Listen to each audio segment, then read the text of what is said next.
Herkese merhaba arkadaşlar, kanalımıza hoş geldiniz. Akyaka çapkını Mert Ramazan Demir. Yalı çapkınıyla yıldızları parlayan Mert Ramazan Demir, dizideki partneri Afra Saraçoğlu ile biten ilişkisinin ardından yeni bir aşka yelken açtı. Oyuncu sevgilisiyle Akyaka tatilinde görüntülendi. Mert Ramazan Demir, Yalı Çapkını'nda başrollerini paylaştığı Afra Saraçoğlu'yla ilişkisi magazin dünyasına damga vurmuştu. Biri dargın bir barışık devam eden ilişki dizinin final yapmasıyla birlikte sona ermişti. Demir, Saraçoğlu'nu hayatından tamamıyla çıkardı ve yeni bir ilişkiye başladı.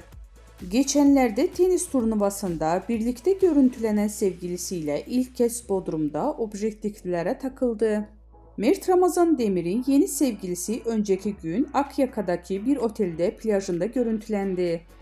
Gözlerden uzak deniz keyfi yapan sevgililer romantik anlarda yaşadı. Demir bir ara sevgilisinin ellerini tutup dudaklarından öptü.